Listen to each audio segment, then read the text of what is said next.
How would you categorize what is happening with modern mental health? Oh gosh, we're making it worse with too much treatment, too much diagnosis, and way too much psych meds, and convincing people who are otherwise well that they are unwell, that they have a mental health problem. We are introducing new symptoms and making existing symptoms worse. Okay. So normal sadness becomes depression.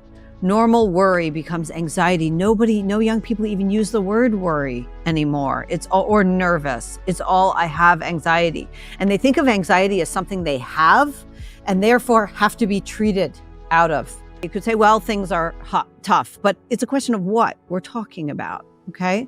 So if you go back generations, we're not living through the Blitz. They're not facing Nazi Germany, right? They're not living through World War, Great Depression, things that, traditionally would expect to encourage a great deal of anxiety in kids. But there are environmental contaminants, right? And there are things that naturally make us unhappier, like isolation from friends, like no touching, online porn, all these things that are so unhealthy. But here's the thing to know, that if you have an unhealthy life, if you're out getting drunk, partying every day, but every night, but not making real connections in the world, okay? If you spend all your time online with online porn and online friends, and you're unhappy, if you go and delete that signal, you don't have bad mental health that you're unhappy. That's good mental health. It's a natural signal of the body saying, stop. We have to fix something about this life. You don't want to delete that signal. But if you're in a high pressure job and you're feeling anxious and you delete that signal, that's not a mental health problem. That's your mental health operating correctly. Just like if you lost a loved one and you felt really sad. Gosh, that's a mentally healthy response. But instead, we're diagnosing the mental health as illness, and we're giving it, and we're over-treating it in ways that are really going to make you worse off. How do you think about pulling yourself out of a negative mood? If someone wakes up on a morning and wrong side of the bed syndrome, what would be some of the places that you would say, look, here's a few things that you can do that can reliably change your mood alongside all of the other stuff that you need to do within a day? You can't just take the day off and fly to Cancun or something. One of the most important things I learned in the last year with respect to this was that I don't want to confuse the feelings of happiness with the I don't want to confuse the scent of happiness with the macronutrients of happiness, borrowing from Arthur Brooks' language. I think the other equally important thing I've learned in the last year, and I mean I've learned this maybe sooner, but I've really been better at implementing it, is feelings exist for a reason. So to be clear, I'm not a person who believes that your feelings are right. I think they're wrong most of the time. But the point is, they're never accidental. Something caused them. Yeah. And I have to explore the something. And this is where I've become, I think, more savvy in the past year, which is when I get into a funk, which I do, I don't ignore it. I don't judge it. Those are two very important things. So that used to be my playbook. Ignore it or judge it. Ignore it or judge it. Be critical of it or pretend it's not there and power through. Now it's, and I hate to do this because you sound like an idiot like Ted Lasso, it's just be curious and non-judgmental about it. Like literally just say, Peter, you seem to really be irritable and you really seem to be lacking interest in things that normally interest you. You don't even feel like going out and playing with your kids. Like you're very sullen and this, that, and the other thing. Like, what is that about? Let's just think about this. Like, do you feel a loss of intimacy with this person? Are you afraid of this thing? Is there something that's that is causing fear? Are you afraid of losing something? Do you feel humiliated? Like you start to go through very basic emotions that tend to be negatively valenced, and you go one layer beneath them. And interestingly, I mean, again, it's one of those things where if you told me this 5 years ago, I would have said that's impossible that I could ever figure it out. But I tend to stumble into the why. And And then you can start to problem solve. Oh, all of this is due to my fear of this thing happening. And then you can start to say, well, how rational is that fear? And if it is rational, is there something you could be doing about it? And if there's not, how can you brace for this outcome? So again, it's so going back, the feeling itself might have been totally ridiculous and totally false, but it was a very important clue that took me back to figuring something out.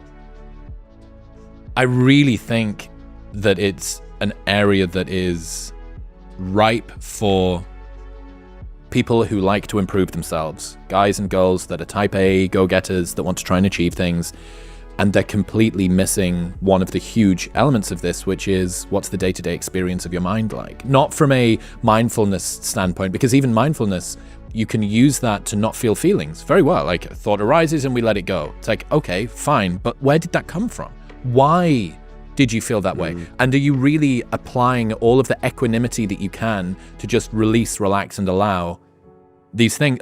That's like taking a paracetamol to stop pain. It's like the pain is going to continue to be fed up to you. What's causing that? Yeah. And it sounds so like fluffy and unscientific. And I think another part of it is, especially coming from like a health and fitness side, people want to be able to control the system. If I eat this many grams of protein and lift this much, I can expect this amount of muscle gain over a year, given the But with emotions, it's just this, it's chaos, right? You don't have the same rigor when it comes to assessing them and when it comes to dealing with them. But yeah, I certainly for me, it is the area that there is the most room for growth, to be able to understand feelings, feel them, integrate them, work out where they're coming from. It's cool to hear that you've got a practice like that. I think it's something that we need to be talking about an awful lot more. Well, it's a journey. I mean, it's I hope to be a lot better at it in 5 years, but and I think the other thing I would really hope is that I hope to be able to teach my kids, because I think it would be more valuable than most things I could teach them, right? Like I do think that had I learned this in my teens, I would have saved myself, and by extension, a lot of other people, a lot of pain, and a lot of that, the detonation. So, yeah, it'll be interesting to see, like, at what point is a child sort of mature enough to sort of start to, metabolize that, learn how to emotionally self-regulate and all the rest of it. What are the things that you do to pull yourself out of a funk, or how would you advise people to better deal with depression and anxiety or low mood?